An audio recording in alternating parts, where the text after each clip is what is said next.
हाय children, आप सब कैसे हैं? आप सबका मेरे YouTube चैनल देवाशीष ट्यूटोरियल में स्वागत है। तो बच्चों, आज हम लोग क्लास 9 के केमिस्ट्री का first chapter matter in our surroundings के बारे में डिस्कस करने वाले हैं। मैटर इन आवर सराउंडिंग्स, हमारे आसपास में जो ऑब्जेक्ट्स हैं उसके बारे में हम लोग पढ़ेंगे। तो फर्स्ट क्वेश्चन यहां पे ये अराइज होता है कि व्हाट इज मैटर? मैटर क्या होता है? What is matter? तो कोई भी चीज यदि वो जगह लेता हो और उनका अपना कुछ मास होगा तो वैसे सब्सटेंस को मैटर कहते हैं। Anything which has mass and occupies space is called matter. तो मोस्ट ऑफ द ऑब्जेक्ट जो आप अपने आसपास देखते हैं वो क्या है? मैटर है। कैसे वो मैटर है? क्योंकि उनका अपना मास है, क्योंकि उनको रखने के लिए कुछ जगह चाहिए। तो कुछ एग्जांपल्स है। एयर ये एयर जगह लेता है क्या? क्या एयर का अपना मास होगा? बिल्कुल एयर का आप मास निकाल सकते हैं। एक बलून में एयर भर लीजिए और उसको वेइंग कीजिए, उसको तौलिए, तो उसका कुछ ना कुछ अपना मास आएगा। क्लियर? तो वैसे सब्सटेंस जो जगह घेरते होंगे और जिनका अपना मास होगा, अब देखिए टेबल का अपना मास होगा, कुछ जगह भी लेगा। बेंच, तो ये सब क्या है? मैटर है। समझ गए होंगे?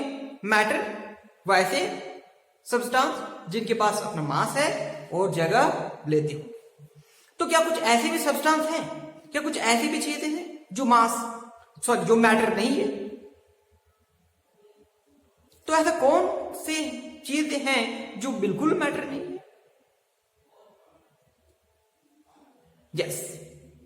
मैटर नहीं है। तो डार्कनेस मीन्स क्या हो गया? अंधेरा। अब एक रूम यदि पूरा का पूरा डार्क है तो क्या कोई लोग उसमें रह सकते या नहीं रह सकते? बिल्कुल रह सकते हैं।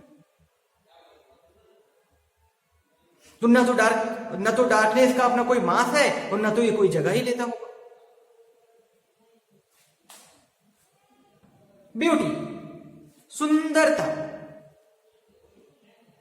न तो इसका कोई मास है और न तो ये कोई जगह लेता है। थॉट, विचार, क्या इसका कोई अपना मास होगा? मीन्स वैसे चीजें जिनकी ना कोई मास है और ना तो कोई जगह लेता होगा, वैसे चीजों को हम लोग क्या कहते हैं?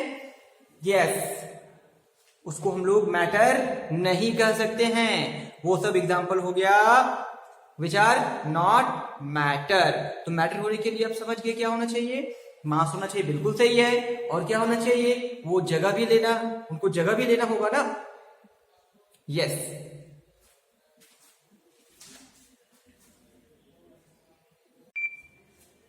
Classification of matter. मैटर को क्लासिफाई किया गया है, तो किस तरीके से किया गया है? ठीक है।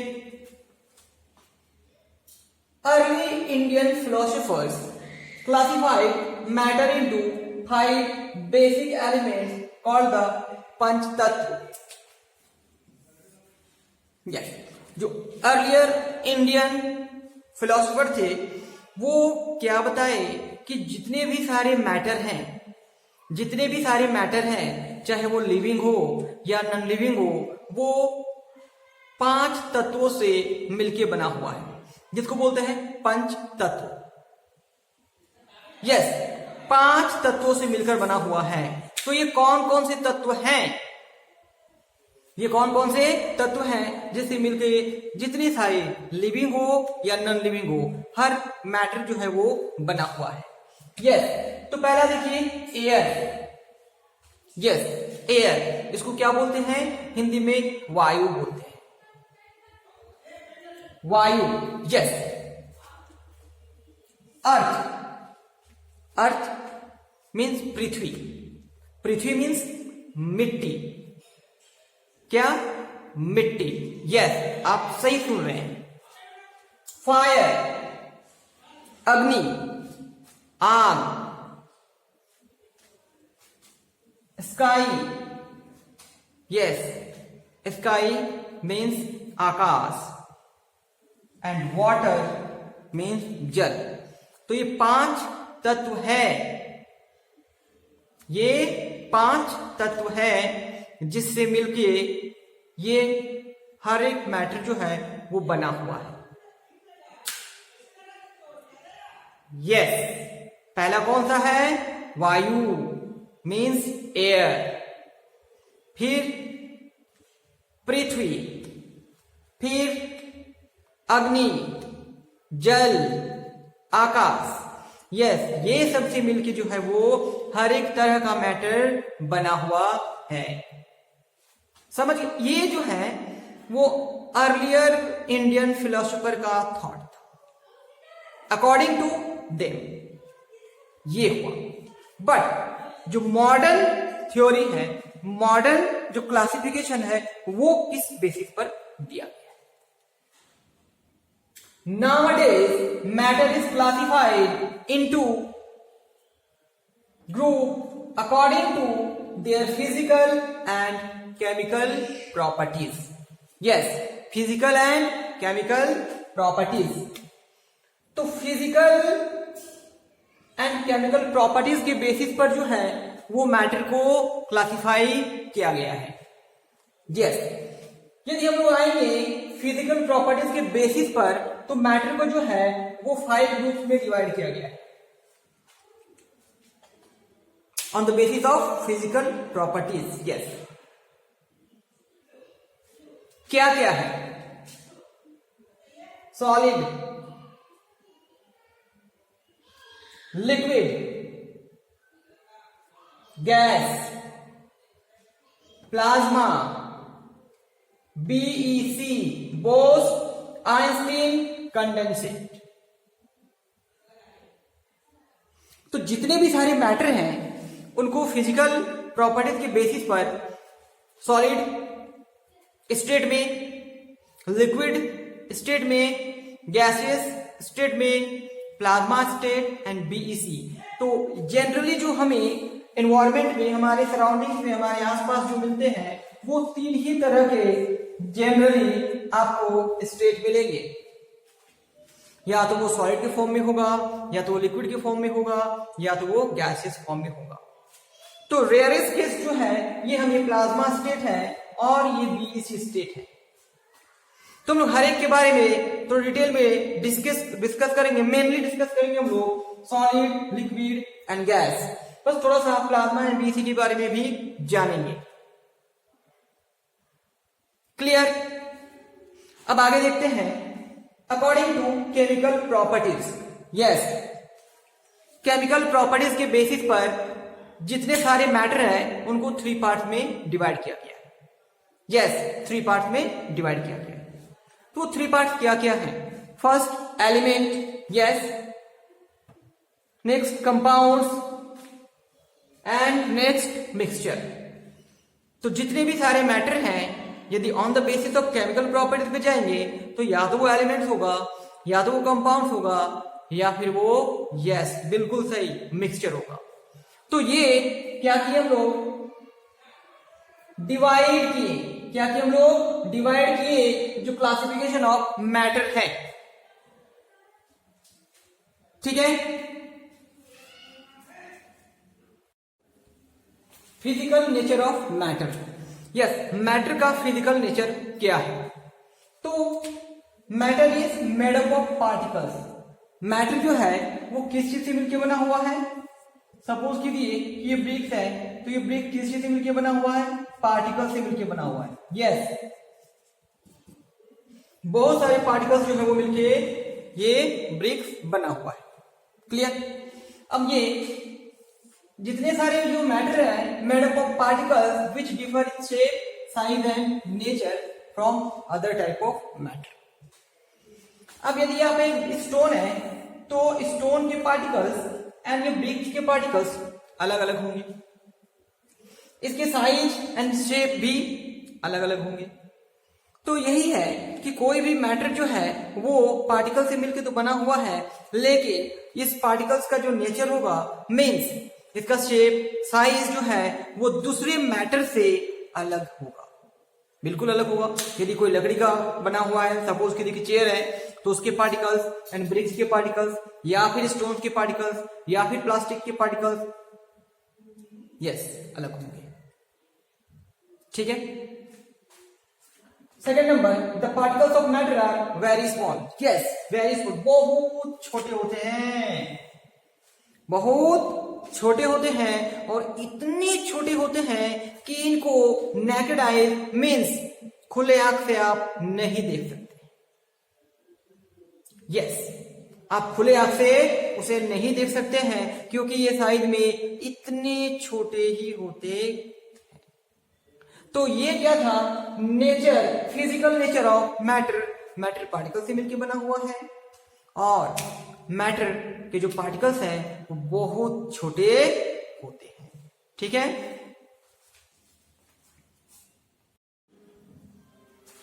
Characteristics of particles of matter. Yes, matter के जो पार्टिकल्स हैं उनके कुछ कैरेक्टरिस्टिक्स हैं, और वो कैरेक्टरिस्टिक्स क्या हैं वह डिस्कस करने वाले हैं। Particles of matter have space between them.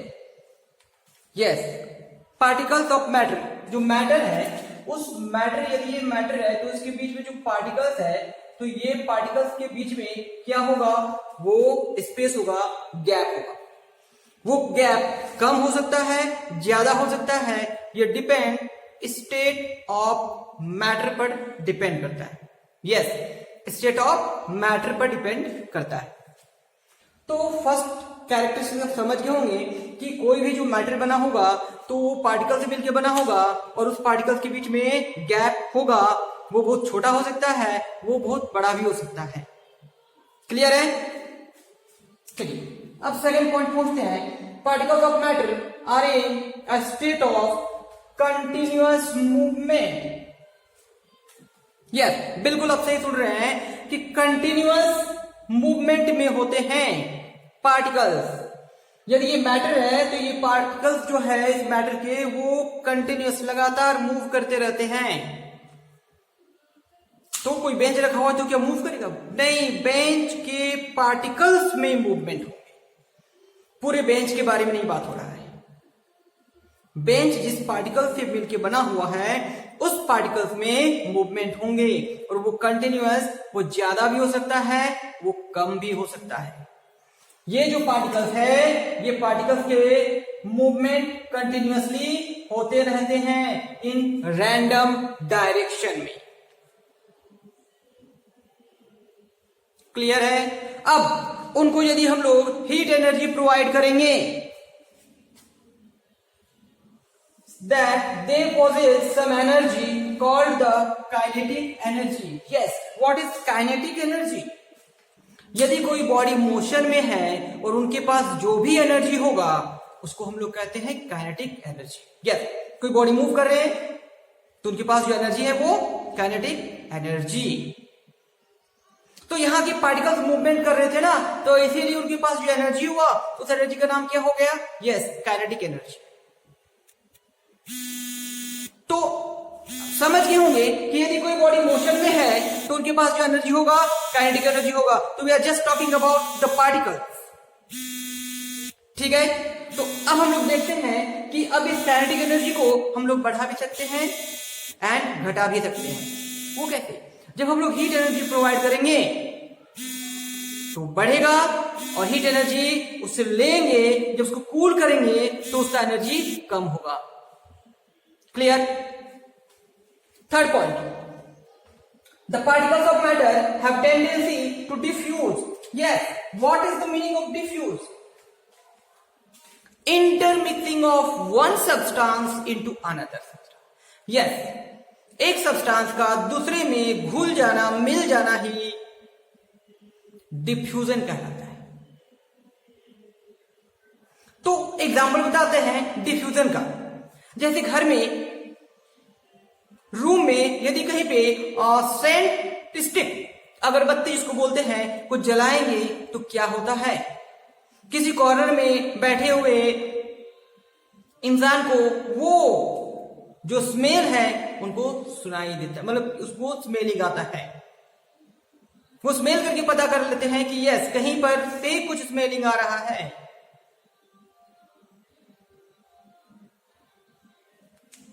Kitchen में मम्मी खाना बना रही है तो उसका स्मेल जो है, हम स्टडी रूम में जो पढ़ रहे होते हैं वहां तक पहुंच जाता है।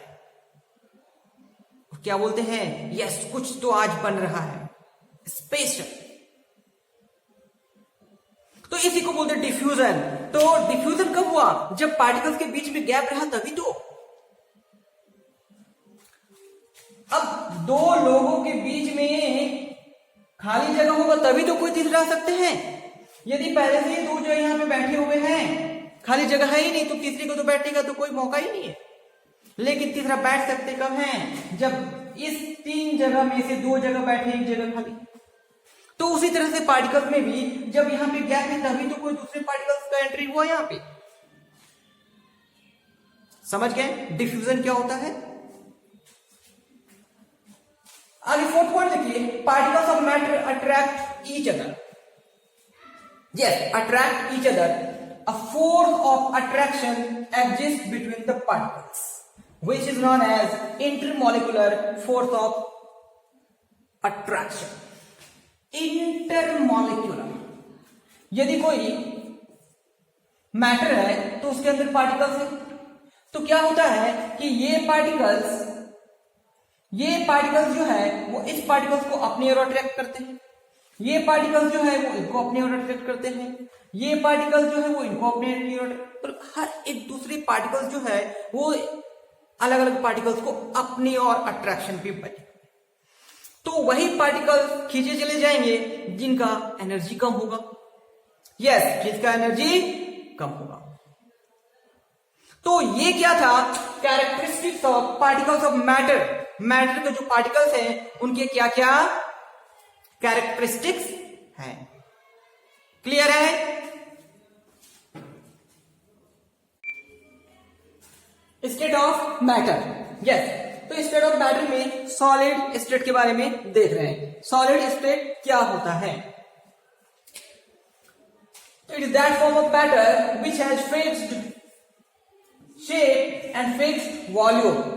यस, ये कोई सब्सटेंस है, कोई मैटर है, उनका शेप फिक्स्ड है, उनका वॉल्यूम फिक्स्ड है, तो उसको हम लोग कहेंगे कि वो सॉलिड स्टेट में है। यस, चलिए एग्जांपल लेते हैं ब्रिक। तो ब्रिक का जो वॉल्यूम है और उनका जो शेप है वो ऑलवेज उसी फॉर्म पे रहेगा, फिक्स्ड है। मीन्स ब्रिक को आप यहां पे उठा के रखिए, यहां से छत ले जाइए या फिर अब बाहर में कहीं रख दीजिए तो क्या शेप चेंज होगा? अब उसको ड्रम में भर दीजिए तो क्या शेप चेंज होगा? नहीं, उसका वॉल्यूम भी चेंज नहीं होगा। तो वैसे मैटर जिनके शेप एंड जिनके वॉल्यूम फिक्स्ड होते हैं वो क्या होते हैं? यस, वो सॉलिड स्टेट में होते हैं। अब कुछ प्रॉपर्टीज देखते हैं कि सॉलिड स्टेट की प्रॉपर्टीज क्या है। They have fixed shape and fixed volume. Just discussed about it. Second point, they have tendency to maintain their shape when subjected to outside force. जब किसी सॉलिड में फोर्स लगाते हैं तो फोर्स के कारण उसकी शेप में क्या होता है? चेंज होता है। लेकिन जैसे उस फोर्स को हम हटाते हैं वो जो सॉलिड है वो अपने ओरिजिनल स्टेट में आ जाता है। चलिए एग्जांपल लेते हैं, रबर को खींचकर लंबा कर देते हैं जब फोर्स लगा, जब फोर्स को हटा देते हैं तो फिर क्या होता है? जो ओरिजिनल शेप है, यस, सिमिलरली स्पॉन्ज के बारे में आप जानते होंगे, जैसे उसको प्रेस करेंगे उसके अंदर जो एयर पार्टिकल्स है बाहर। अब क्या होगा, जब एयर पार्टिकल्स बाहर हो जाएगा, कब बाहर हुआ, जब हम लोग फोर्स लगाएंगे। लेकिन जैसे इस फोर्स को हम हटा देंगे तो एयर पार्टिकल्स फिर से अंदर में आ जाएंगे और वो जो ओरिजिनल फॉर्म है उसमें पहुंच जाए। तो क्लियर है, ये सॉलिड का अपना प्रॉपर्टी होता है कि जब उसमें फोर्स लगेगा तो उनके शेप में जो चेंज होगा, लेकिन वो फोर्स हटते ही वो अपने ओरिजिनल फॉर्म पे आ जाएगी। क्लियर है। थर्ड पॉइंट देखिए, they either do not diffuse और diffuse at a very slow rate. या तो वो डिफ्यूज नहीं होंगे, यस डिफ्यूज, आप सही समझे, interlinking of to substances.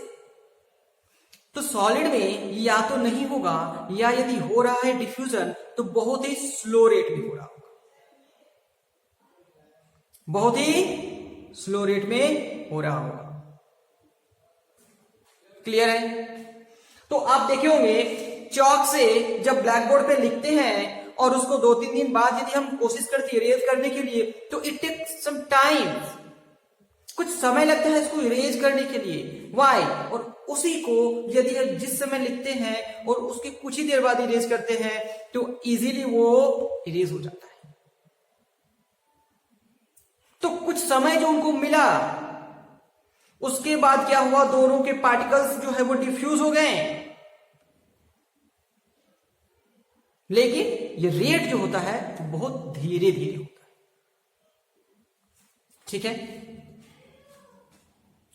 Fourth देखिए, दे मे ब्रेक अंडर फोर्स। जब उसमें फोर्स लगाएंगे तो वो टूट सकता है, टूट सकता है। यह सब ब्रेक को देखिए टूट सकता है, बढ़ा के देखिए। But it is difficult to change their shape.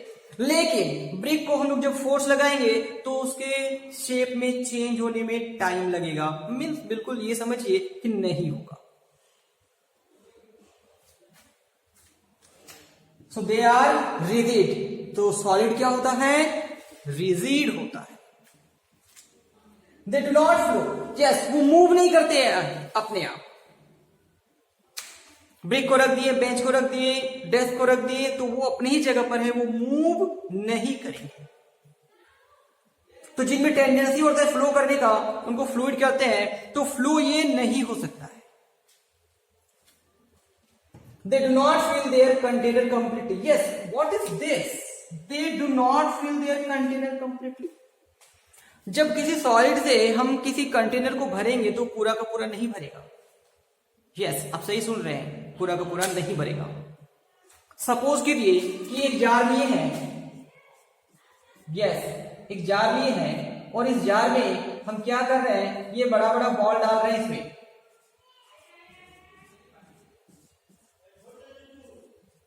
तो क्या होगा कि ये बॉल से तो जार भर जाएगा, बट ये देखिए दो बॉल के बीच में गैप रहेगा, दो बॉल के बीच में गैप रहेगा। तो बहुत सारे बॉल्स हैं, मतलब है कि इसमें गैप भरेगा, इसमें गैप रहेगा। इसमें कुछ और डालना चाहते हैं हम लोग तो वो एंटर कर जाएगा। क्लियर है। तो अब बोलेंगे कि यदि हम शुगर को इसमें डाल देंगे तो पूरा का पूरा भर जाएगा। शुगर के पाउडर को यदि हम इसमें पूरा का डाल देंगे तो पूरा का पूरा भर जाएगा। यस, लेकिन क्या हुआ कि उसके पार्टिकल्स को बहुत ही छोटा करके डाल दिए ना, तो वो भी सॉलिड है। समझ रहे हैं। यदि हम ब्रिक से भर रहे हैं किसी कंटेनर को तो पूरा का पूरा वो नहीं भरेगा। इसीलिए क्या लिखा हुआ है, they do not fill their container completely. Clear. Next देखिए, the particles are closely packed and there is hardly any spaces between them. Yes, मुश्किल से उन लोगों के बीच में स्पेस होता है। यदि मैटर है तो इस मैटर के पार्टिकल्स जो हैं वो कुछ इस तरीके से आमने सामने रहेंगे, जिससे लगेगा कि या तो उनके पास स्पेस पार्टिकल्स में नहीं है, या फिर यदि है तो बहुत ही कम। यस, तो बहुत ही कम, मतलब ये देखिए, ये दोनों के बीच में थोड़ा सा गैप है, ये दोनों के बीच में थोड़ा सा गैप है, ये पार्टिकल्स की बारी होगा, टॉप। समझ गए? तो ये क्या था? ये था properties of solid.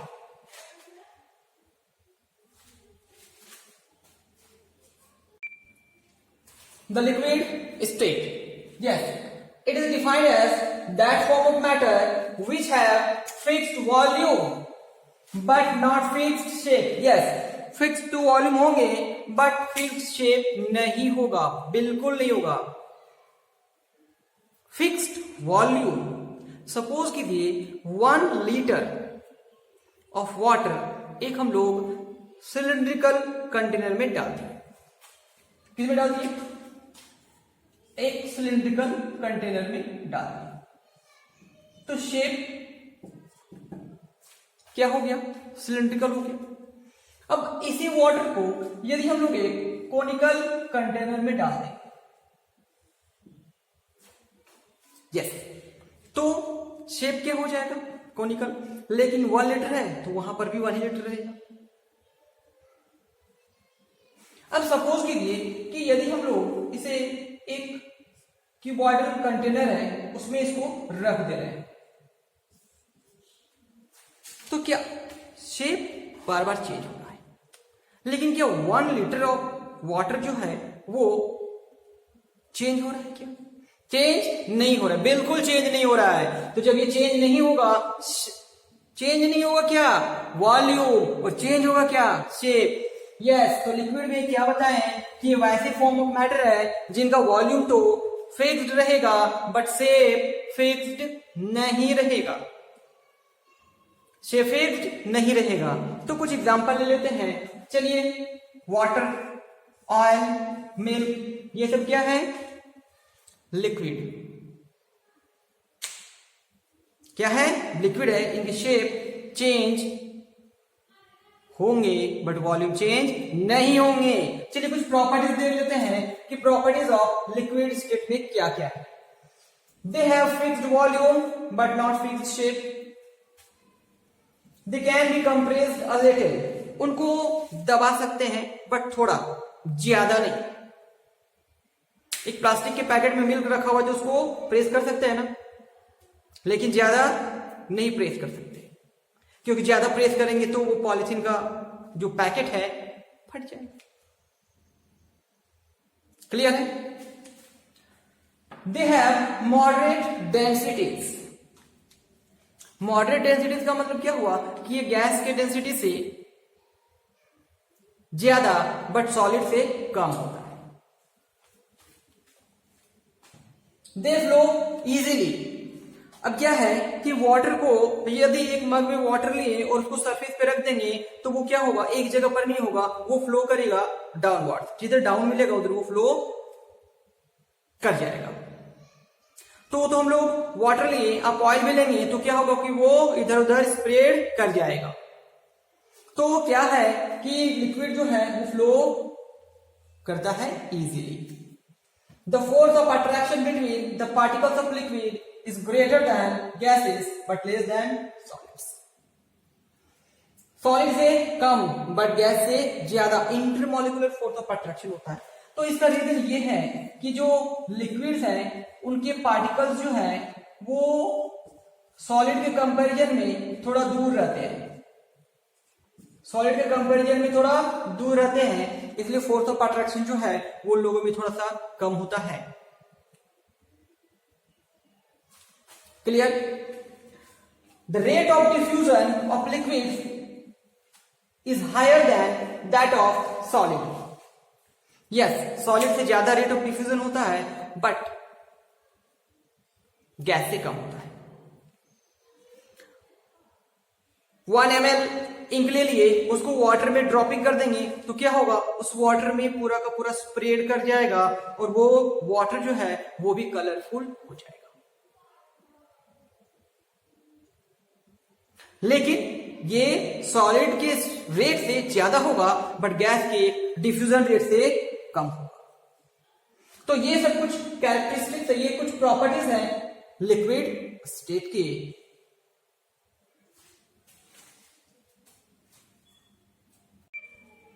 the gaseous state. It is defined as that form of matter which possesses neither fixed shape nor fixed volume. Yes, ना तो उनका फिक्स्ड शेप ही होता है और न तो फिक्स्ड वॉल्यूम ही होता है.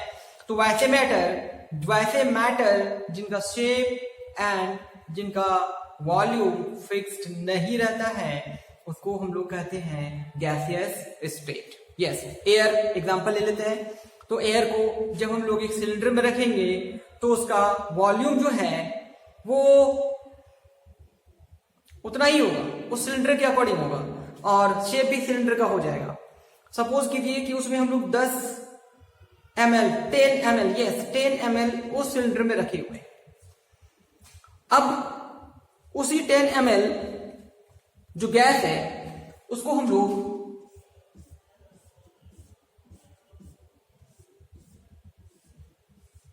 कॉनिकल कंटेनर में रखें और सपोज कीजिए कि इसका वॉल्यूम जो है वो 2 लीटर था, इसका वॉल्यूम जो है वो 1 लीटर है. तो वो जो 10 ml जब हम लोग गैस लिए थे इस पूरे 2 लीटर वाले कंटेनर में मिल जाएगा. अब उसी को जब इसमें हम लोग डाल देंगे तो यस 1 लीटर में वो कन्वर्ट हो जाएगा. देखिए शेप चेंज हुआ एज वेल एज वॉल्यूम भी चेंज हो गया. तो यदि शेप एंड वॉल्यूम दोनों चेंज हो रहा है तो वैसे मैटर को हम लोग कहेंगे यस गैसियस मैटर. अब आगे देखते हैं कि इनकी प्रॉपर्टीज क्या है. यस, टेंडेंसी है फ्लो करने का, ये फ्लो करेंगे. अब समझिए यदि गैस को किसी कॉर्नर पे छोड़ दिया जाए तो वो गैस क्या होगा, पूरे रूम में बिल्कुल सही समझे हैं फैल जाएगा. दे डिफ्यूज वेरी फास्ट. एक गैस दूसरे गैस में बहुत ही फास्ट मिक्सअप हो जाते हैं और intermixing of 2 substances is called yes diffusion. तो सबसे ज्यादा डिफ्यूजन जो है वो गैसेस में होता है, फिर उससे कम जो होता है वो लिक्विड में होता है और जो सबसे कम होता है वो सॉलिड में होता है. चलिए थर्ड पॉइंट है they can be compressed easily. Yes, उनको आसानी से दबाया जा सकता है, प्रेस किया जा सकता है. दे फिल देयर कंटेनर कंप्लीटली. ये कंटेनर को पूरी तरह से भर लेते हैं क्योंकि जो इंटरमोलिकुलर फोर्स ऑफ अट्रैक्शन होता है वो बहुत कम होता है, इसलिए यहां वहां वो फैल जाते हैं. जबकि लिक्विड एंड सॉलिड में ऐसा नहीं होता है, इसलिए वे अपने कंटेनर को पूरा नहीं भर पाते. They have very low density. Yes, इनके डेंसिटीज जो है वो बहुत कम होते हैं. मीन्स इतना समझिए कि बहुत ज्यादा गैस लेंगे तब जाके वो उसका मास कुछ 1 किलोग्राम के आसपास होगा और उसके कंपैरिजन में यदि हम लिक्विड को थोड़ा उससे बहुत कम लेते हैं तब उसका 1 लीटर हो जाएगा. और सॉलिड जो है उसका डेंसिटी तो बहुत ज्यादा होता है, तो उसको जब कम अमाउंट में लेंगे तो वही 1 kg के आसपास हो जाएगा. मीन्स हम कंपैरिजन बताते हैं इस तरह से कि ये यदि सॉलिड है तो इसका डेंसिटी सबसे ज्यादा होगा, ये लिक्विड है और ये गैसेस है. तो डेंसिटी यदि कम होगा तो वॉल्यूम उनका ज्यादा करना पड़ेगा क्योंकि मास इक्वल टू होता है mass equal to volume into density. तो यदि आपका डेंसिटी कम हो रहा है तो वॉल्यूम को बढ़ाना पड़ेगा क्योंकि हम चाहते हैं मास इक्वल आए. यस, तो ये चीज याद रखेंगे. मीन्स यदि कोई छोटा सा सब्सटेंस सॉलिड में लिए है तो उसका मास 1 kg के आसपास हो जाएगा, लेकिन लिक्विड के लिए क्या होगा, उसमें हमें ज्यादा अमाउंट में लेना पड़ेगा, ज्यादा वॉल्यूम में लेना पड़ेगा. और गैसेस में उससे भी ज्यादा वॉल्यूम में यस लेना पड़ेगा. देखिए आगे क्या है, the space between inter particles of gases are very large. Yes, यदि ये बना हुआ है मैटर गैस का है तो जो पार्टिकल्स के बीच का जो डिस्टेंसेस है वो कुछ इस तरह से होगा, बहुत ज्यादा स्पेस रहता है.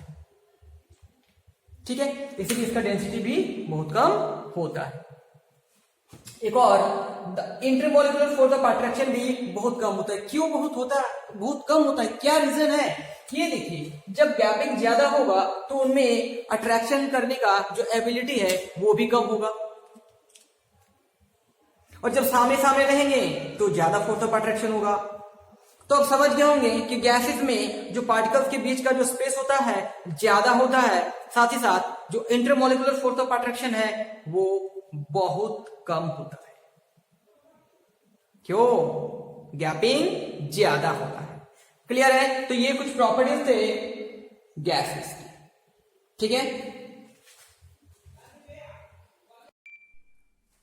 The following properties of particles decide whether a given substance will exist as solid, liquid or gas. कोई सब्सटेंस गिवन है तो वो कैसे पता करेंगे कि वो सॉलिड फॉर्म में होगा या लिक्विड फॉर्म में होगा या फिर गैसेस फॉर्म पे होगा। तो देखते हैं क्या, the spaces between the particles. पहले हम पता कर सकते हैं कि पार्टिकल्स के बीच में जो स्पेस है वो किस तरह का है। तो ये तीन तरह के हम मैटर को बनाए, एक है सॉलिड, एक है लिक्विड और एक है गैस। तो जो सॉलिड है इसमें क्या होगा, पार्टिकल्स के बीच का जो गैपिंग है वो मिनिमम, पार्टिकल्स जो गैपिंग है वो क्या होगा, मिनिमम। लिक्विड में क्या होगा, इससे ज्यादा होगा। क्या होगा? इससे ज्यादा। और गैस में क्या होगा, बहुत ही ज्यादा। Yes, the force of attraction between particles. तो जो फोर्स ऑफ अट्रैक्शन है, अब ध्यान दीजिएगा, ये दो पार्टिकल है सॉलिड के जो बहुत सामने सामने हैं, तो इनके बीच जो फोर्स ऑफ अट्रैक्शन होगा वो ज्यादा होगा। क्या होगा? ज्यादा होगा। फिर इसमें देखिए गैप थोड़ा सा बढ़ा, तो अब जो फोर्स ऑफ अट्रैक्शन है वो भी अब घटना शुरू होगा। और गैस में देखिए जो बहुत दूर दूर में इनके पार्टिकल्स हैं, तो इनके पास जो फोर्स ऑफ अट्रैक्शन होगा वो बहुत बहुत कम होगा। यस, तो क्या दिया हुआ है, force of attraction between particles, the force of attraction between the particles are strongest in solid, less strong in liquid and negligible in gases. इसका रीजन था वो जो पार्टिकल्स है उनमें जो गैपिंग था वही रीजन था। आगे देखिए, the amount of movement of particles. तो जो इसमें जो पार्टिकल्स का जो मूवमेंट है वो किसमें ज्यादा होगा और किसमें कम होगा और किसमें बहुत कम होगा। तो ये बताइए, ये देखिए यदि कहीं पे गैप रहेगा तभी तो किसी बॉडी का वहां पे मूवमेंट हो सकता है। तो ये पता कीजिए कि सॉलिड के पार्टिकल्स में जो गैपिंग है क्या वो ज्यादा है या कम है। यस, बहुत कम है, मींस पार्टिकल्स को मूव करने के लिए बहुत ज्यादा मेहनत करना होगा, बहुत ज्यादा एनर्जी खर्च करना होगा। अब आप इस लिक्विड में देखिए, इनके पार्टिकल्स को मूव करने के लिए थोड़ी सी मेहनत करनी होगी, लेकिन इन लोग आगे पीछे मूव कर सकते हैं क्योंकि गैपिंग है। और यहाँ पर देखिए गैसियस स्टेट में बहुत ज्यादा मेहनत नहीं करनी है, वो आसानी से इनके पार्टिकल्स इधर उधर चले जाएंगे। बिल्कुल आप सही सोच रहे हैं, सॉलिड में इनका जो पार्टिकल्स का जो स्पीड होगा, जो मूवमेंट होगा वो बहुत बहुत कम होगा, लिक्विड में उससे ज्यादा होगा, और जो गैसियस स्टेट है उसमें बहुत ज्यादा होगा। क्लियर है? तो समझ गए, मूवमेंट ऑफ पार्टिकल्स गैस में सबसे ज्यादा, लिक्विड में उससे कम एंड सॉलिड में बहुत कम। तो आपको ये याद रखना होगा कि इनके जो पार्टिकल्स का जो अरेंजमेंट है वो किस स्टेट में किस तरह के हैं। तो इसके बेसिस पर आप हर एक को क्लियर कर सकते हैं। क्लियर है?